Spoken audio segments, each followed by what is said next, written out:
Hoje, 26 de maio, é o Dia Nacional de Combate ao Glaucoma, doença que ameaça a visão de mais de 2 milhões de brasileiros, figurando como a principal causa da cegueira irreversível no mundo todo, Renata.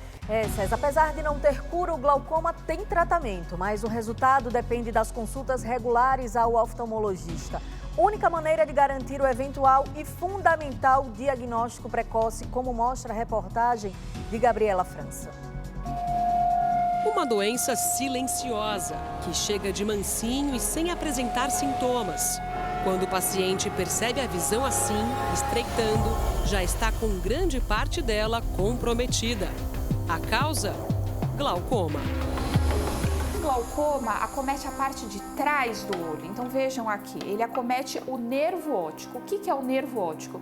É a estrutura que é responsável por captar a imagem, pegar a imagem que foi formada no olho e transmitir até o cérebro. À medida que a doença vai progredindo e não foi feito um diagnóstico precoce, o paciente vai desenvolvendo uma visão tubular. O que quer dizer isso? A visão central é preservada e a visão periférica fica comprometida. Então, às vezes, o paciente traz queixas indiretas do tipo: estou batendo o meu carro na lateral, quando eu passo num lugar eu esbarro nas coisas. Então, esse já é um sintoma que o glaucoma realmente está numa fase mais avançada. E se não tratado, a doença terminal, aí sim a pessoa perde a visão do campo visual central. Aos 56 anos, a Ana descobriu glaucoma nos 2 olhos. A doença já estava em um estágio avançado. Eu fui fazer uma leitura, né? E eu não consegui, como eu uso óculos para perto, numa frase eu não consegui ler direito. Quer dizer, eu conseguia ler o começo, no meio embaçava e no final da frase eu via. Então, eu achei isso muito estranho. No que eu estava fazendo o tratamento, foi detectado a pressão, né? E não foi só de uma vista só, foi das duas. Então, o lado direito e o lado esquerdo, as duas, a pressão começou a subir. Os oftalmologistas afirmam que a pressão intraocular gira em torno de 16 milímetros de mercúrio, podendo variar entre 10 e 21 milímetros. A dos olhos de Ana subiu 3 vezes mais do que a média. A pressão estava muito alta, já estava 50. Dos 2 olhos? Dos 2 olhos. Quando a pressão está muito alta, você vê meio esbranquiçado, né? Como se fosse uma neblina, sabe? Você não consegue enxergar. É tudo branco, assim, era o que eu via, entendeu? Não dava, assim, da minha distância a você, o médico fazia assim, eu não conseguia ver os 2 dedos. O tratamento com colírio não freou o avanço da doença e, para evitar a perda total da visão, ela foi encaminhada para a cirurgia. A esquerda estava mais prejudicada. Então, qual foi a decisão do médico? Vamos fazer primeiro a direita, vamos salvar a visão direita, né? E depois a gente vê a esquerda.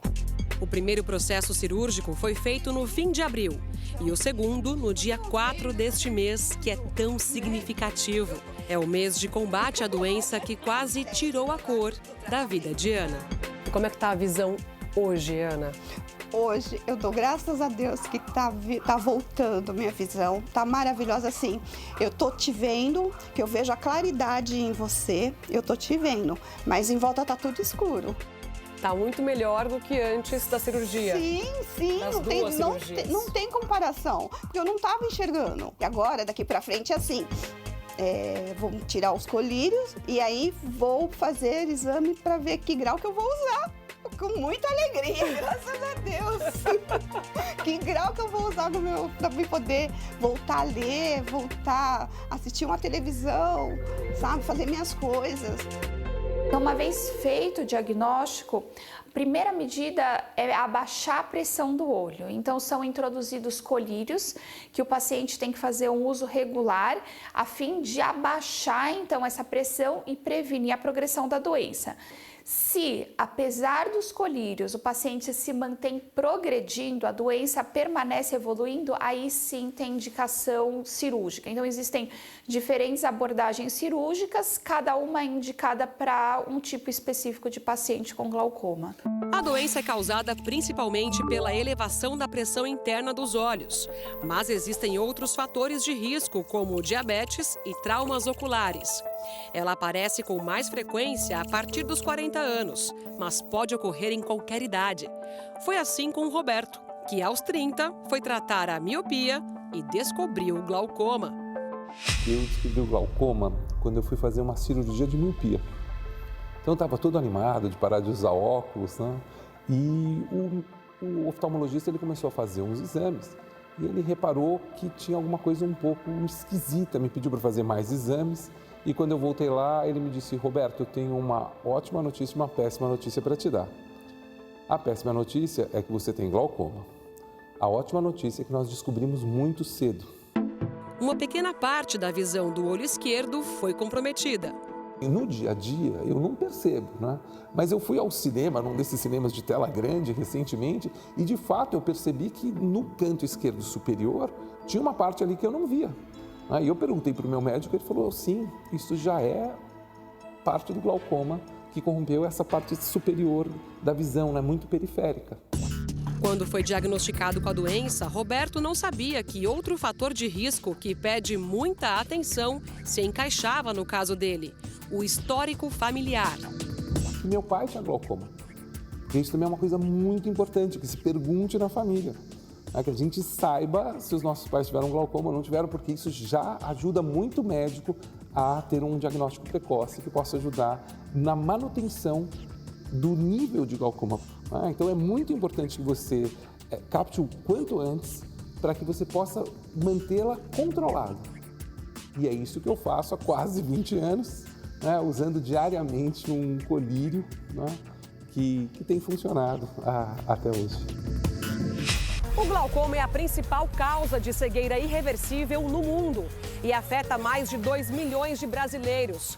E é por isso que os médicos reforçam que o check-up com o oftalmologista é necessário e desde a infância. Essa é a regra de ouro: manter consultas periódicas com o oftalmologista desde o início da vida. Uma regularidade aproximada de uma vez por ano, mesmo que não tenha queixas. E essa consulta deve sempre ser completa, então deve incluir dilatação da pupila, porque o único jeito do oftalmologista falar que tá tudo bem é se ele examinar o olho como um todo. Só isso vai garantir a tranquilidade do paciente e, obviamente, uma boa visão ao longo da vida toda. A gente precisa cuidar e muito bem da nossa saúde. A nossa visão é sim um bem precioso. Cuide dela, viu?